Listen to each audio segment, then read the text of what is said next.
Adapun di sini, ini fakta-fakta yang disembunyikan. Kami ketemu sama Ustadz ini, dia memperkenalkan diri.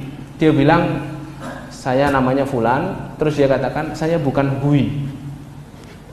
Suku saya bukan Hui. Loh, wajahnya Cina Pak. Kami nggak bisa bedakan Hui sama Han. Terus dia bilang gini, saya Han. Loh, Han kan ateis. Saya bilang, Han kan komunis, kok ada yang masuk Islam? Dia katakan apa Pak? Ini yang dicoba untuk ditutup-tutupi pemerintah Cina. Hari ini orang Han berbondong-bondong masuk Islam. Nah ini saya buktinya, kata dia. Ini saya Muslim. Loh, kok kamu di sini? Tempat tinggalmu asalnya mana? Tempat tinggalku dekat dari Beijing. Kami banyak yang masuk Islam di sana dan kami ditekan. Kalau orang Han ketahuan dia Muslim, ditekan pemerintah. Makanya saya ke sini ke Linsia berhijrah, kata dia. Sampai sini saya sudah 3 tahun di sini. Saya tinggal di pondok ini, terus diamanai sama mudir ma'had untuk mengasuh jadi musyrif, jadi full time di sini. Dia cerita itu Pak. Terus saya tanya, loh orang Han kok bisa masuk Islam, gimana ceritanya? Ateis, komunis kok masuk Islam? Apa yang menarik dari Islam? Saya tanya ke beliau ini. Apa jawab beliau Pak? Karena kami tertarik Islam itu sangat bersih, katanya. Orang Islam itu menjaga kebersihan, toharoh maksudnya Pak. Orang Islam itu kami lihat sehari mereka membersihkan badan 5 kali wudu maksudnya. Kalau habis haid wanitanya mandi janabah, habis hubungan suami istri mandi janabah. Di tempat kami nggak ada kayak gitu tadi. Subhanallah. Sampai akhirnya orang ini bilang, ya itu yang membuat kami masuk Islam, tertarik dengan Islam. Teman saya Pak yang penerjemah yang 5 tahun tinggal di Cina bilang, kalau pas musim salju kayak gini, orang Cina itu mandinya sebulan sekali Pak. Dan itu jelas Pak, saya ngelihat sendiri, masuk ruangan itu baunya ya, masuk kereta itu subhanallah baunya. Dan mereka itu soal buang kotoran itu ngeres Pak. Makanya Pak, virus-virus itu keluarnya dari Cina. SARS berapa tahun yang lalu, flu burung, corona barusan. Itu kenapa begitu Pak? Karena mereka itu semua dimakan, keluarnya sembarangan Pak. Ngeluarinya sembarangan. Nah itu yang membuat orang Han itu jenuh dan akhirnya masuk Islam Pak. Karena Islam itu bersih, subhanallah.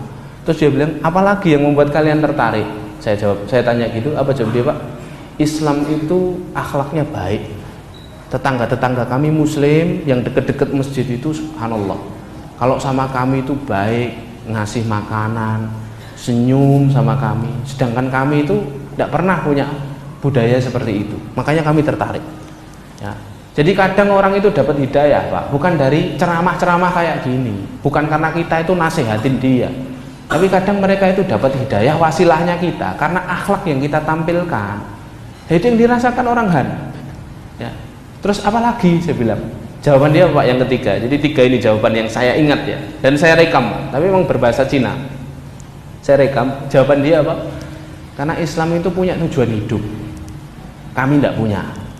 Kami itu hidupnya berangkat kerja, kalau akhir pekan ya liburan, tidur, kerja lagi. Sampai ketika kami punya masalah, pelarian kami khomer, kata dia.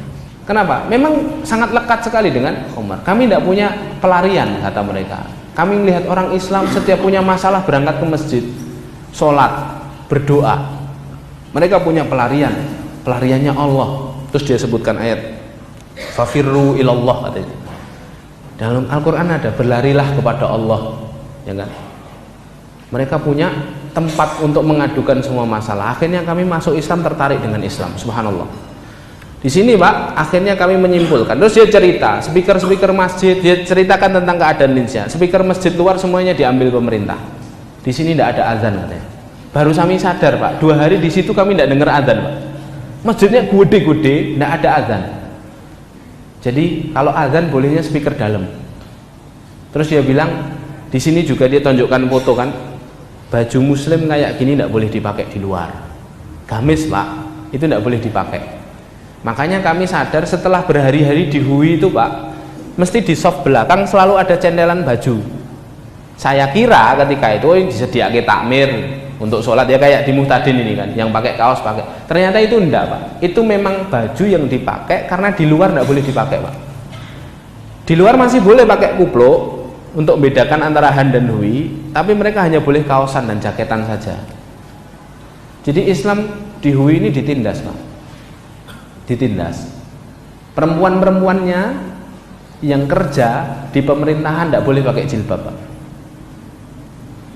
Dan kata dia, sedikit-sedikit pemerintah akan meminta kita untuk melepas jilbab. Masya Allah. Sampai akhirnya kami menyimpulkan Uighur itu sebagian dari penindasan masif terhadap Islam di Cina, Pak. Ya, jadi Uighur itu bagian penindasan, ada penindasan-penindasan lain.